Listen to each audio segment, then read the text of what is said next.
Ce cours est lié à Refoua Shelema de Rabbi Yitzhak Raphaël Ben Tova. Chers amis, les gens m'interrogent. C'est quoi cette coutume complètement curieuse, marginale, qui consiste à se déguiser le jour de Purim?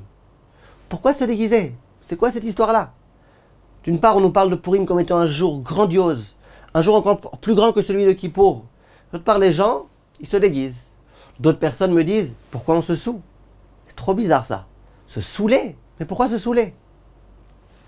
Viennent Chachamim et disent la chose suivante.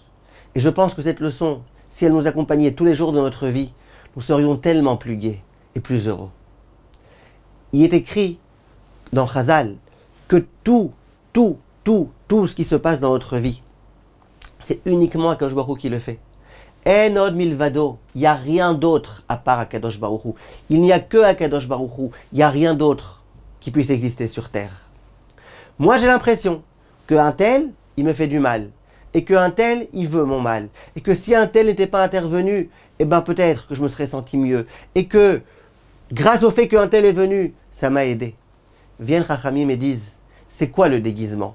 Tu vois quelqu'un, tu as l'impression que c'est Réhouven, en fait c'est Shimon.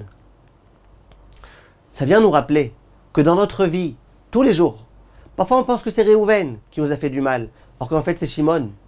Ça veut dire quoi? C'est pas Réhouven qui t'a fait du mal. Toi tu as l'impression que c'est Réhouven, peut-être c'est quelqu'un d'autre. Peut-être que c'est Akadosh Baruch Hu qui a décidé que Réhouven il te fasse ce mal. Le jour de Purim, on prend conscience que tout ce qu'on pensait jusque-là être vrai, des réalités patentes et absolues, quand je me disais, c'est sûr qu'un tel il m'a fait du mal. C'est sûr que si un tel il m'avait pas fait cela, aujourd'hui j'aurais pas été malade. C'est sûr que j'aurais été riche si un tel m'avait accepté dans tel et tel emploi. Le jour de Purim, on vient, on dit, mais non. Toi, tu as l'impression que c'est un tel, que ta vie est dépendante de un tel.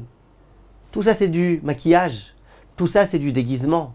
En fait, c'est pas un tel. En fait, c'est Akadosh Baruch Hu qui décide. Pourquoi on se saoule? Il est écrit dans la Gemara, il faut se saouler jusqu'à ce que on soit plus capable de faire la différence entre Arur Haman et Baruch Mordechai, maudit soit Haman et béni soit Mordechai.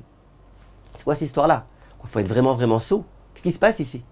Et à quoi ça sert de ne pas être capable de faire la différence entre le rachat et le tzaddik? Viennent Chachamim et disent, dans notre vie, nous avons tous des Arur Haman et des Baruch Mordechai. Ceux qui nous ont fait du mal, ceux qui nous ont pas aidés quand on avait besoin, ceux qui nous ont fait honte en public. Tout cela, à nos yeux, c'est des Arur Haman, c'est des méchants, c'est des Haman. Maudit soit-il, qui s'en aille. Marchemam. Tout le monde a aussi des Baruch Mordechai, celui qui était là au moment où j'avais besoin, celui qui m'écoute quand j'ai besoin d'attention, celui qui est capable de me faire des compliments quand j'en ai besoin. Lui, c'est un Baruch Mordechai. Et dans notre vie, nous avons tous des Arur Haman et des Baruch Mordechai.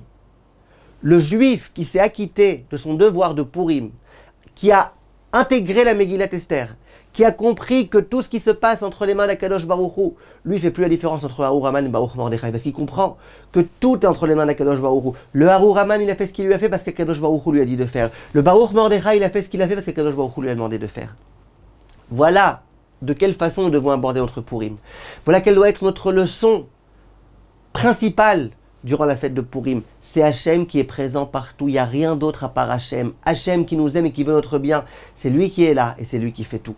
Renforçons-nous, mes chers amis, dans cette perspective-là, dans cette compréhension des choses. Essayons jour après jour d'intégrer de plus en plus cet état d'esprit. Kol tov, mes chers amis.